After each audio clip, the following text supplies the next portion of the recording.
Good morning everyone, welcome to my new blog. वेदू बघा आमचा आता झोपेतून उठत आहे आणि मी आता किचनमध्ये गेले. किचनमध्ये जाऊन पहिला सगळ्यांसाठी चहा ठेवला. आमच्यात सकाळ सकाळी लवकर चहा लागतो सगळ्यांना पहिला. त्यानंतर मी इकडं दोडकाही चिरून ठेवला चहा करत करत. आणि मी इथं परत पीठही मळून ठेवलं. आता मी ही चहा घेत आहे. आणि बघा आमचा आवरत काय बोलत आहे ते. वेदू टिके कुठे कुठे लावलं, टिके कुठे कुठे लावलं. आणि तिथं किती लावलं टिके, किती लावलं. 4-5 टिक्की लावलं.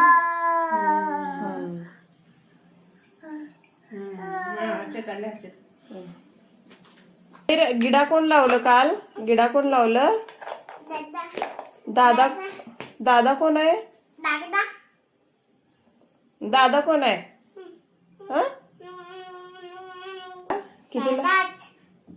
किती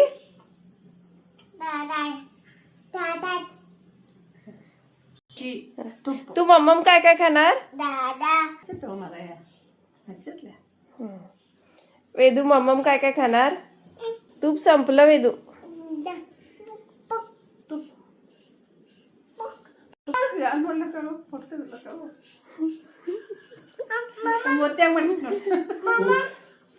तू वेदू मम्मम काय खाणार.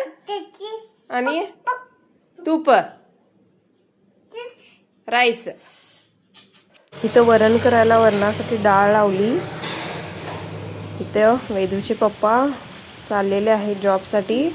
बाहेरचं वातावरण बघा आमच्या इथं थोडंसं पावसाचं वातावरण झालेलं आहे आणि काल रात्री पाऊसही पडून गेलेला आहे.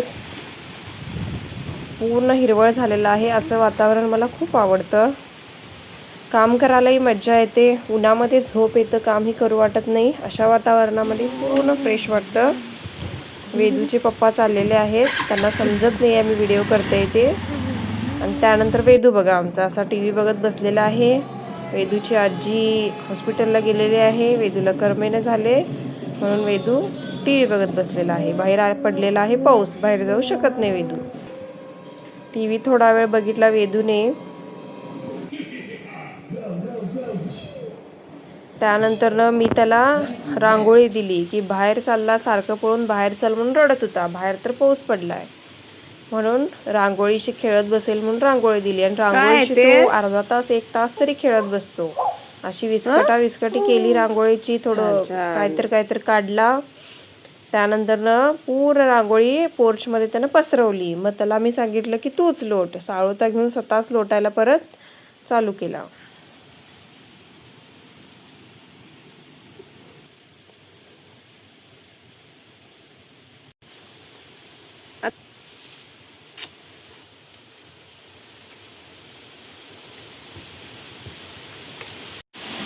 हे बघा वेदू सावता घेऊन रांगोळी लोटतोय.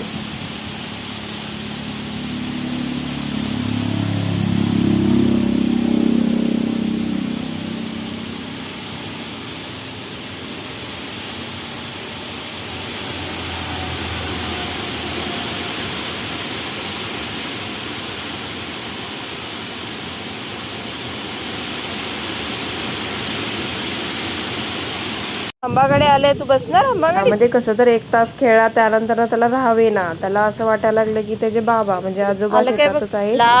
तू शेतातच जाऊया म्हणाला. शेतात रस्त्याच्या पलीकडे शेत आहे. रस्त्यावर सारखं चाललेला. मी त्याला भीती घालत होते की इकडनं गाडी येत्या बघ, गाडी येत्या, रस्त्यावर जायचं नाही म्हणून. तो ऐकला. त्याला शेवटी एक फेरी घालून शेतात आणली. कसलं फास्ट गेलं बघितलंस काय गाडी.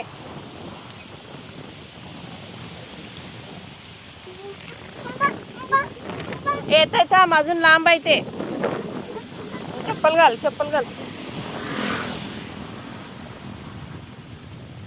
रस्त्यावर जायचं नाही. बुमबुम येते. आलं बघ. रस्त्यावर काय येते.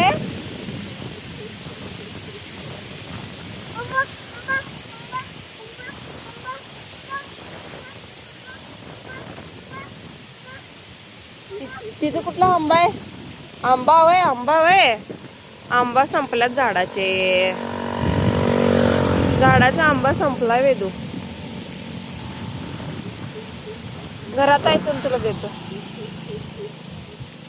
आली काय बघ आंबा गाडी. तिथं थांबलंय वेदू आंबा गाडी. इकडे ये. आंबा संपलेत. बुम बुम येत आहे. रस्त्यावर जायचं नाही. वेदू आलं बघ बुम बुम. आलं बघ बुम बुम. ये इकडे. काका आले.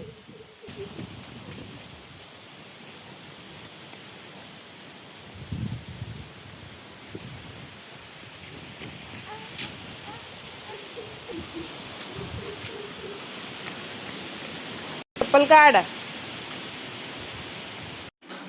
त्यानंतर वेळ आहे संध्याकाळची. आमच्या मम्मीने मला सांगितलं की वांग्याचा रस्सा, भाकरी अशी कर आणि दही सोबत खातील.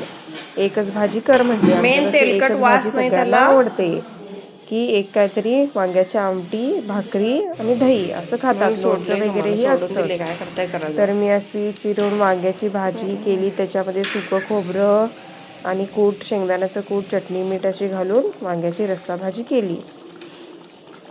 ही रस्सा भाजी तयार झाली. त्यानंतर मी 8:30 वाजता सगळ्यांना, पप्पांना आणि यांना जेवायला दिलं. वांग्याची रस्सा भाजी. इकडं मी करत आहे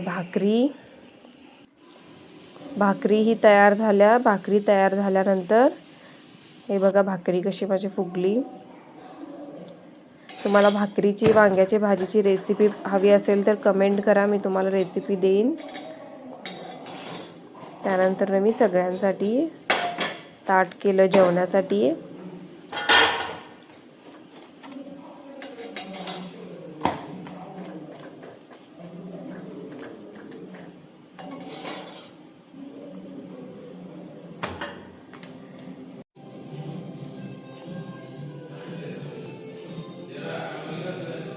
हे बघा असं ताट केलं मी. काकडी होती घरामध्ये, ती चिरून दिली. त्यानंतर आमच्या वेदूचा ऐका, रात्री झोपताना त्याची मज्जा. चल पलीकडे तू जुजू करणार.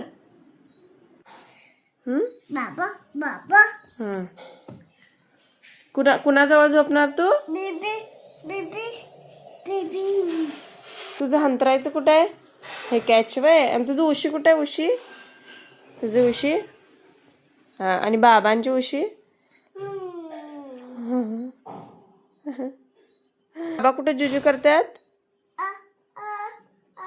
हा, आणि वेदू. हा, आणि बेबी. हा होतोय. हा, मम्मा कुठे जुजू करत्या? पलीकडे. आणि पप्पा तिकडे. आणि काका कुठे जुजू करतात? हा वर. आणि काकी कुठे जुजू करत्या? Bye bye.